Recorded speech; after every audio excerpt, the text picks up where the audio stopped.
Seperti Bapa sayang anaknya, demikianlah Engkau mengasihiku. Hari depan yang beri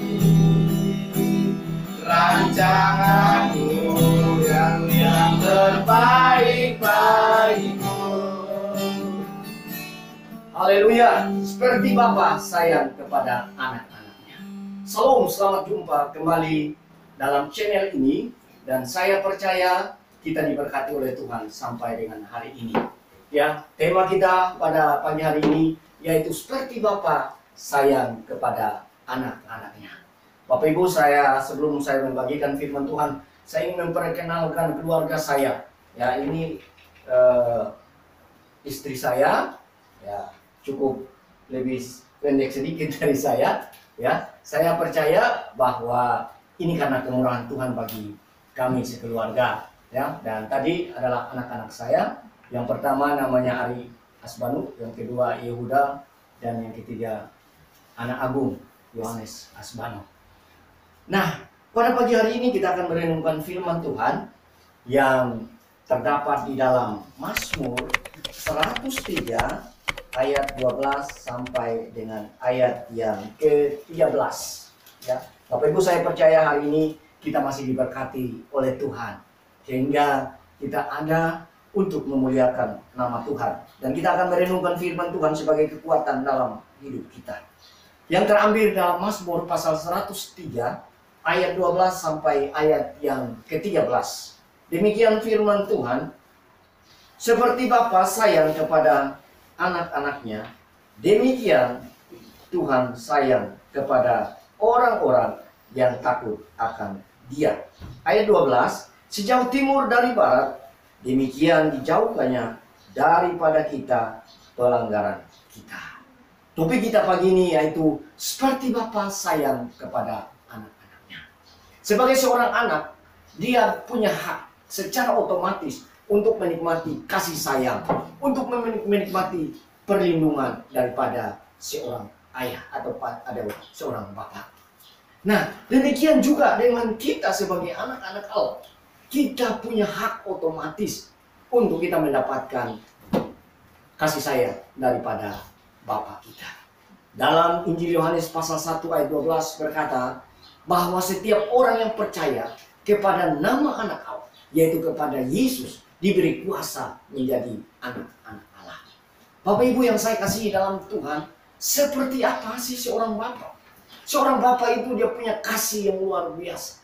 Berbicara tentang kasih bukan berarti harus dibelai-belai saja, tidak. Memang kadang-kadang dibelai, kadang dielus, tetapi di saat anaknya melakukan pelanggaran, di saat anaknya tidak disiplin dalam hidupnya, dia perlu mendisiplinkan anaknya. Tetapi apakah itu bukan dia tidak sayang kepadanya, tetapi itu karena dia menunjukkan kasih sayangnya kepada anak-anaknya. Demikian juga dengan kita sebagai anak-anak Allah. Allah selalu mengasihi kita. Allah selalu memberkati kita. Seringkali banyak orang tidak mengerti seperti apa sih kasih Allah. Nah, firman Tuhan pada pagi hari ini di dalam ayat yang ke-13 dikatakan seperti Bapa sayang kepada anak-anaknya, demikianlah Tuhan sayang kepada orang-orang yang takut akan Dia. Apa kriterianya menjadi seorang anak? Yang pertama adalah percaya kepada Yesus sebagai Tuhan dan Juru Selamat. Kita sudah diangkat menjadi anak Allah. Dalam Yohanes 1 ayat 12. Yang kedua, kriteria yang kedua yaitu kita harus takut, hidup takut akan Tuhan. Ya, ketika kita hidup takut akan Tuhan, status kita adalah anak-anak Allah. Jangan sampai status kita sebagai anak-anak Allah, tetapi tingkah laku kita, kehidupan kita bukan mencerminkan kita sebagai anak-anak Allah, tetapi mencerminkan bahwa kita bukan sebagai anak-anak Allah. Jadi siang hari, pagi hari ini, saya percaya bahwa kita sebagai anak-anak Allah, kita wajib hidup seperti anak-anak Allah. Nah, kalau ayat yang 12 dikatakan sejauh timur dari barat, demikian dijauhkannya daripada kita pelanggaran kita. Pengampunan Tuhan sangat penting dalam kehidupan. yang seringkali membuat kita jauh daripada Tuhan, sehingga kita tidak disebut sebagai anak-anak Allah, adalah segala dosa-dosa kita. Nah, Bapak Ibu yang saya kasihi, kalau kita sudah percaya kepada Yesus, kita sudah menjadi anak Allah, kita mau tinggalkan dosa-dosa kita. Kita mau jauhkan itu. Kita mau bertindak sebagai seorang anak Allah yang mengasihi Tuhan. Kalau kita mengasihi Tuhan, pasti kita menjauhkan diri dari segala hal-hal yang tidak berkenan kepada Tuhan. Ya, kalau kita masih melakukan itu, berarti kita bukan sebagai anak Allah. Hanya sebatas pengakuan saja sebagai anak Allah. Kita harus buktikan dalam kehidupan kita. Dan untuk itu, kita perlu pengampunan daripada Tuhan. Tuhan mengampuni kita. Firman Tuhan mencatat sejauh timur dan barat, Dia membuang dosa-dosa kita. Nah, pada pagi hari ini kita percaya, dosa-dosa kita telah diampuni. Sebentar lagi kita akan memperingati hari Paskah, yaitu tanggal 10 April. Kita akan merayakan hari kematian Yesus Kristus di kayu salib untuk menebus dosa-dosa kita. Sehingga kita dilayakan menjadi anak Allah yang mendapatkan kasih sayang daripada Tuhan. Itulah bukti bahwa Allah sendiri mengasihi kita. Dia rela datang ke dunia di dalam Yesus Kristus. Dia mati di kayu salib untuk membayar lunas dosa-dosa kita. Dan kita harus tahu, sejauh timur dari barat, dosa-dosa kita sudah diampuni, dosa-dosa kita sudah dibuang. Jangan lagi kita mengingat-ingat dosa kita. Tuhan aja melupakan dosa-dosa kita. Kenapa kita harus ingat lagi dosa-dosa kita? Kita juga harus percaya bahwa dosa kita sudah diampuni satu kali untuk selama-lamanya dengan kematian Yesus di kayu salib. Sehingga dengan pengampunan tersebut, status kita menjadi anak Allah. Nah, biarlah firman Tuhan pada pagi hari mengingatkan kita. Mungkin selama ini kita tidak sadar status kita sebagai seorang anak Allah. Maka melalui firman Tuhan ini, kita harus tahu bahwa kita adalah anak-anak Allah. Sebagai anak Allah, kita berhak mendapatkan kasih sayang daripada Bapa kita di surga. Seorang Bapa, Dia mengasihi anaknya. Bahkan Dia rela berkorban untuk memberikan kasih sayangnya kepada anak-anaknya. Kita sudah tahu bahwa Allah lebih dahulu berkorban bagi kita. Dia mati di kayu salib untuk membayar dosa-dosa kita.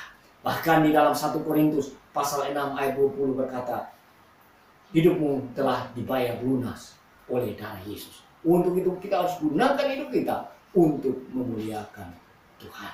Dan tidak ada alasan bagi kita untuk tidak percaya kepada Tuhan, untuk tidak memuliakan nama Tuhan. Karena hidup kita sudah ditebus oleh kuasa darah Yesus. Nah, pagi hari ini, biarlah mari kita menikmati kasih sayang Tuhan. Kasih sayang Allah dalam hidup kita. Sehingga kita semakin diberkati oleh Tuhan. Kita semakin menikmati berkat Tuhan dalam hidup ini. Nah, ada 3 hal yang harus kita lakukan untuk menikmati kasih sayang Tuhan dalam hidup kita. Yang pertama adalah kita harus hidup takut akan Tuhan. Dalam Mazmur 128, kita baca firman Tuhan. Mazmur 128 ayat 1-2.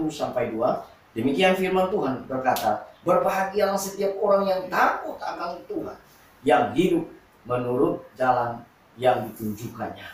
Apabila engkau memakan hasil jeripaya tanganmu, berbahagialah engkau dan baiklah keadaanmu. Jadi kalau kita hidup takut akan Tuhan, maka kita akan disebut orang yang berbahagia. Ketika kita menikmati hasil jeripaya kita, maka kita akan disebut orang yang berbahagia. Berbahagialah orang yang hidupnya takut akan Tuhan. Karena dengan takut akan Tuhan, maka kasih Tuhan itu akan berlimpah dalam kehidupan kita. Karena tanpa takut akan Tuhan, maka ada penghalang yang menghalangi kasih Tuhan dalam hidup kita. Jadi kita mau belajar takut akan Tuhan, bukan berarti ketika kita mendengar nama Tuhan lalu kita lari terbirit-birit, kita lari sembunyi-sembunyi. Bukan. Takut akan Tuhan artinya menuruti perintah-perintah Tuhan, menjauhi segala larangannya dalam hidup kita. Yang kedua, supaya kita menikmati kasih Tuhan adalah berharap hanya kepada Tuhan saja. Ya. Ada orang yang mengatakan dia anak Allah, tapi ketika dia menghadapi situasi, ketika dia menghadapi masalah dalam hidupnya, bukan dia berharap kepada Tuhan, tetapi masih ada pengharapan yang lain, masih ada yang diandalkan. Nah, Tuhan tidak mau. Biarlah kita hanya mengandalkan Tuhan saja dalam hidup ini. Di dalam Mazmur 123 ayat 2, saya bacakan dulu firman Tuhan bagi kita semua pada pagi hari ini. Yaitu firman Tuhan berkata dalam Mazmur 123 ayat 2 berkata, lihat, seperti mata para hamba laki-laki memandang kepada tangan tuannya, seperti mata seorang perempuan memandang kepada tangan nyonyanya. Demikianlah mata kita memandang kepada Tuhan Allah kita sampai Ia mengasihani kita. Pertolongan kita hanya daripada Tuhan. Tidak ada yang lain yang dapat menolong kita. Ada pujian berkata, kalau ku cari damai, hanya ku dapat dalam Yesus. Kalau ku cari ketenangan, hanya ku temukan di dalam Yesus.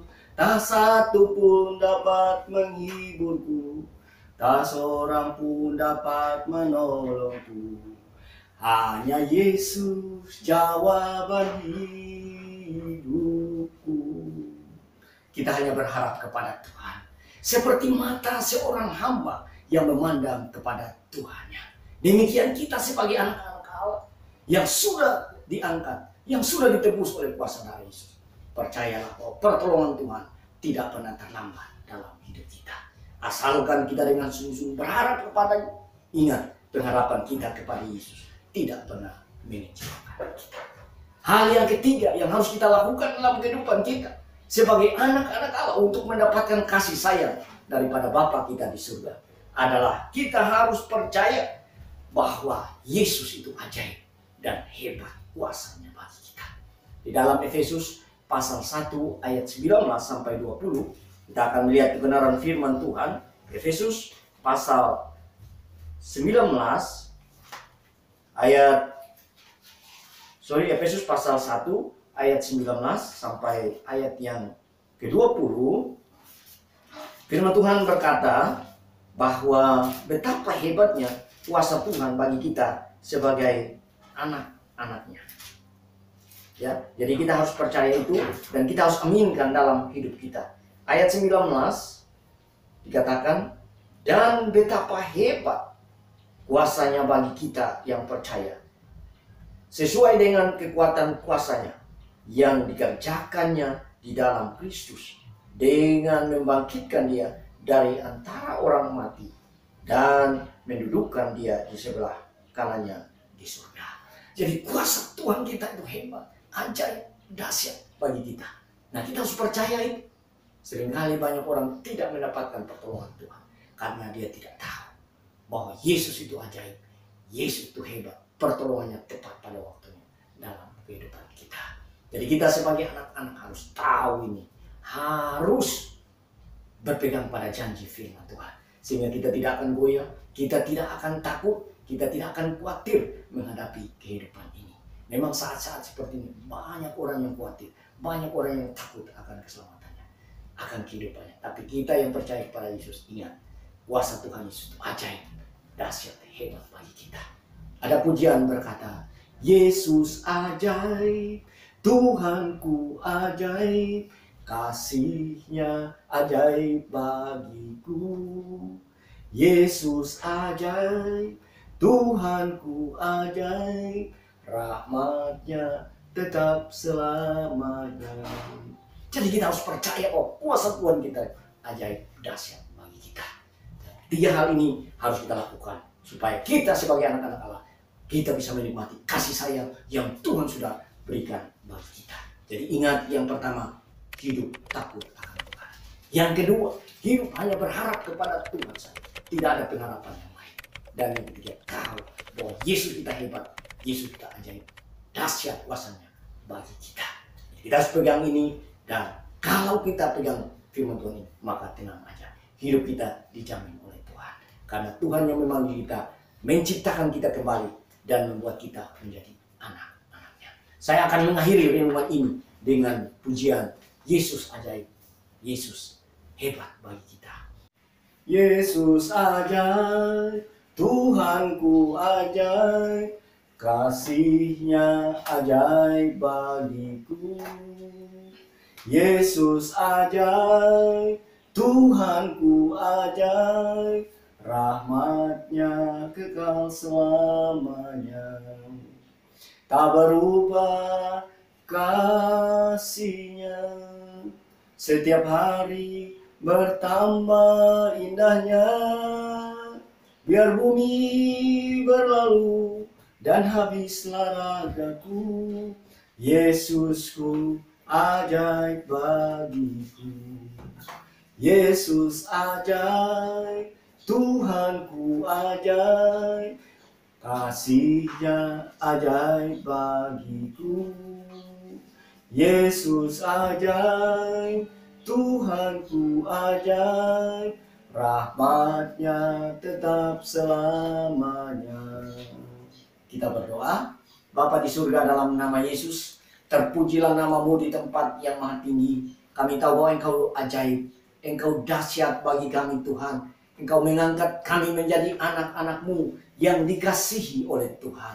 Terima kasih Tuhan, firman-Mu mengingatkan kami bahwa seperti Bapa sayang kepada anak-anaknya, demikianlah Tuhan sayang kepada orang-orang yang takut akan Engkau. Kami percaya kami adalah anak-anak-Mu. Kami punya hak otomatis mendapatkan kasih sayang daripada Engkau. Untuk itu, biarlah kami memandang saja kepadamu dan mengandalkan Engkau Tuhan. Berkati umat-Mu, berkati sidang jemaat-Mu, dan berkati orang-orang yang percaya kepadamu pada pagi hari ini. Terima kasih Tuhan, dalam nama Yesus kami sudah berdoa. Haleluya. Amin. Salam, selamat pagi. Tuhan memberkati kita semua. Amin.